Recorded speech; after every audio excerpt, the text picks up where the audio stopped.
আপনি কি ভাবছেন এটা শুধু একটা মূর্তি, কিন্তু এটি দাঁড়িয়ে আছে প্রকৃতির বিরুদ্ধে লড়াই করে। 750 মিটার উঁচু পাহাড়ের চূড়ায় প্রচণ্ড বাতাসের মধ্যে হাজার হাজার টন ওজনে এই বিশাল মূর্তি দুহাত ছড়িয়ে অটল দাঁড়িয়ে আছে। প্রশ্ন হলো, এটি কিভাবে সম্ভব? উত্তর আপনার চিন্তার চেয়েও বেশি অবাক করা। এই মূর্তির নাম ক্রাইস্ট দ্য রিডিমার। এটি ব্রাজিলের রিউ ডি জনেরোর কর্কোভাদো পাহাড়ের চূড়ায় আছে। এটি শুধু ধর্মের প্রতীক নয়, এটি মানুষ আর কঠিন প্রকৃতির পরিবেশের লড়াইয়ের এক বড় উদাহরণ। শুরু থেকে এটা সাধারণ কিছু নয়। সময়টা ছিল 1921 সাল। ব্রাজিল তাদের স্বাধীনতার 100 বছর পূরণ হওয়ায় একটি স্মারক বানাতে চেয়েছিল। প্রকৌশলী আলবার্ট কাকো প্রথমে খ্রিস্টকে একটা গোলক হাতে ধরে রাখার ছবি এঁকেছিলেন, যা নিয়ে অনেকের হাসিও পেয়েছিল। কিন্তু সেই বিতর্কের আরও বড় একটি সিদ্ধান্তের জন্ম দিল। মূর্তিকে ক্রুশের আকার দেওয়া হবে।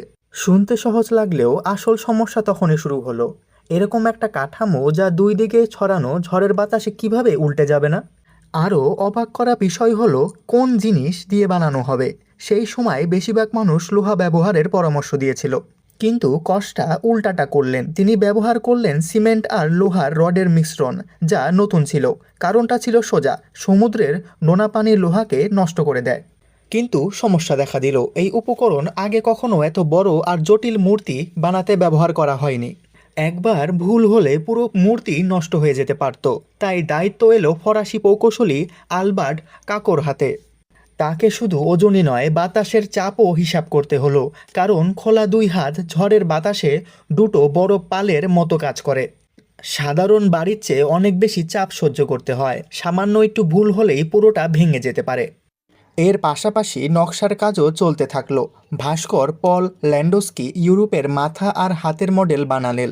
তারপর সেগুলোকে কয়েক ডজন ভাগে ভাগ করে ব্রাজিলে পাঠানো হলো। এরপর যা ঘটলো তা ছিল এক বিশাল ধাঁধা মেলানোর মতো কাজ। প্রতিটি সিমেন্টের টুকরোকে ভেতরে কাঠামোর সাথে ঠিকমতো মেলাতে হতো, না হলে নিচের কয়েক মিলিমিটারের ভুলেও উপরে গিয়ে বড় সমস্যায় পরিণত হতো। কিন্তু আসল কঠিন কাজ ছিল নির্মাণস্থলে। পাহাড়ের চূড়ায় কোনো রাস্তা ছিল না। সব জিনিস ছোট ট্রেনের মাধ্যমে একটু একটু করে উপরে নিয়ে যেতে হতো। জায়গা খুবই ছোট, আবহাওয়া সবসময় বদলায়। কাজের লোকেরা সারা বছর মেঘের মধ্যে কাজ করত। কাজের মঞ্চ বরফের মতো পিচ্ছিল হয়ে যেত। কিন্তু সব থেকে বড় অবাক করার বিষয় হলো, পুরো 9 বছর ধরে কাজে একটি মানুষও মারা যায়নি। এবং সব থেকে অপ্রত্যাশিত বিষয়টি হলো এর ভেতরটা। অনেকের ধারণা এটা ভেতর থেকে ভরা, কিন্তু আসলে উল্টো। ভেতরটা ফাঁপা। পুরো 12 তলার বাড়ির সমান উঁচু জটিল কাঠামো দিয়ে তৈরি। একটি সরু সিঁড়ি দিয়ে নিচ থেকে মাথা পর্যন্ত ওঠা যায়। আরও অবাক করার বিষয়, বুকের ভেতরে লুকিয়ে আছে একটা হৃৎপিণ্ডের মতো ঘর। এই বিষয়টা বাইরে থেকে একদম দেখা যায় না, যেন ইচ্ছে করে লুকিয়ে রাখা একটা গোপন জিনিস।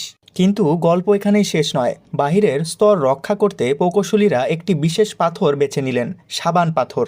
এই পাথর শুরুতে নরম থাকে, কিন্তু বাতাসে আস্তে আস্তে শক্ত হয়ে যায়।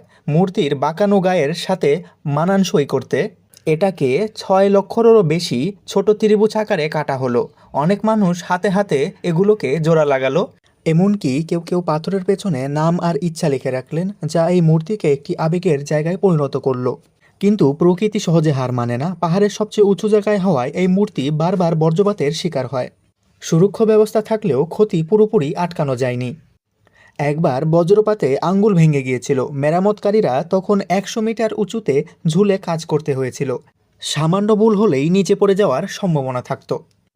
রাত নামলে আলো জ্বলে ওঠে, মূর্তিটাকে শান্ত এবং সুন্দর লাগে। কিন্তু আপনি এখন জানেন এই পাথরের ঢালের নিচে লুকিয়ে আছে এক অনন্ত জটিল নিখুঁত কাঠামো। তাই পরের বার যখন এটি দেখবেন, শুধু একটা মূর্তি ভাববেন না, এটি আসলে একটি লোহা সিমেন্টের মোড়ানো হৃৎপিণ্ড, যা ঝড় বজ্রপাত আর সময়ের মধ্যে দাঁড়িয়ে প্রমাণ করে চলেছে যে মানুষ অসম্ভবকেও সম্ভব করতে পারে। এই ভিডিওটি যদি আপনাদের ভালো লেগে থাকে, অবশ্যই সাবস্ক্রাইব করবেন এবং কমেন্ট সেকশনে আপনার মতামত জানাবেন।